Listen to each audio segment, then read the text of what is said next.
My name is John, and today we'll be reading The Left is Just Full of Miserable People by Derek Hunter on Townhall, posted November 2nd, 2017. Derek Hunter is a Washington, D.C. based writer, radio host, and political strategist. He has previously worked for several prominent conservative nonprofits as an analyst in health, education, technology, and judicial policies, as well as press secretary in the U.S. Senate. Additionally, Derek helped found the Daily Caller, where he is a contributor. You wouldn't think people who succeeded in life would be so miserable. Money may not buy happiness, but it shouldn't lease misery either. Yet so many successful people are really deep down just miserable, sad human beings.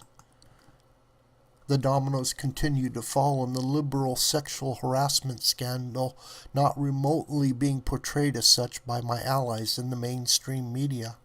The latest to fall is actor Kevin Spacey, who was accused of attempting to molest a then 14-year-old boy at a party in his house in 1986.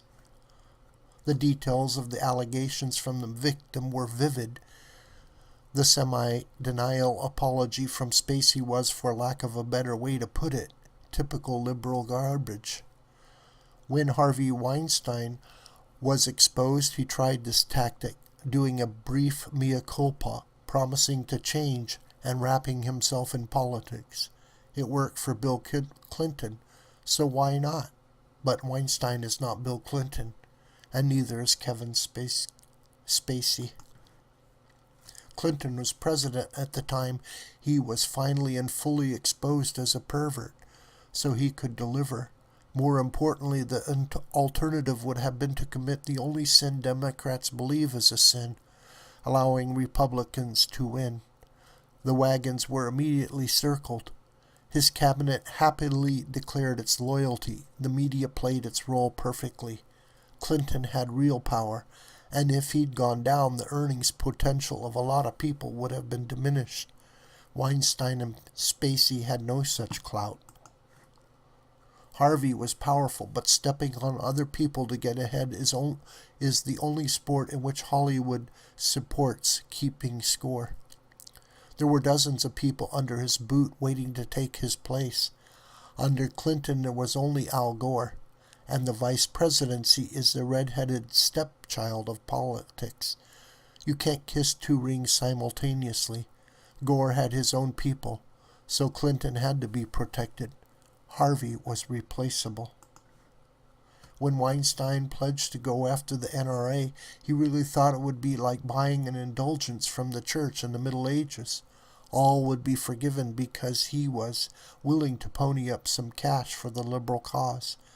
Spacey, too, tried to play the liberal cause card, and it worked about as well.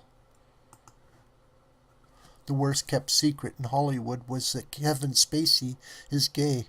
No one cared, but everyone knew. So when he issued his apology for what was essentially attempted child molestation, he tossed in that he chooses to live as a gay man. It was only to distract from the allegation, and it nearly worked. Spacey didn't have the power of Clinton or Weinstein, but he had the victim card, and that is the highest card in the liberal deck. Reuters declared, actor Kevin Spacey declares he lives life as a gay man in its headline, ignoring the context in which he declared it. After criticism, it changed the headline to Kevin Spacey embroiled in Hollywood's latest sexual misconduct scandal. There is no editor's note about the headline change. The Daily Beast memory hold its Kevin Spacey comes out as a gay, apologizes to Anthony Rapp. Headline 2, Kevin Spacey addresses misconduct allegation by coming out as gay, without noting its change either. Spacey blamed his attempts to bed a 14-year-old boy on deeply inappropriate drunken behavior. You don't have a few adult beverages and decide to make a run at a kid. It's either in you or it isn't, and being gay has nothing to do with it. But Spacey thought it would spare him further criticism. And it almost did, because the media is Pavlovian when it comes to liberal causes. Spacey may play a president, but he isn't president. Eventually, after everything else was exposed and attacked, the media switched to a truer version of the story. Beyond Hollywood, liberal misogyny has been thriving in journalism too. One of MSNBC's favorite journalists, Mark Halperin, was accused of serial harassment and worse. It was so bad that after a few days, the network ended its contract with him. Rolling Stone reporter Matt Taibbi gleefully wrote of his misogynist adventures from his time working in Russia in the 1990s. It was billed at the time as a memoir, but now he says it was all satire, and that his intent was to poke fun at the idea of Americans living in Russia. Hilarious, right? Unfortunately for the left-wing writer, the book contains a note at the beginning saying it was non-fictional. Oopsie.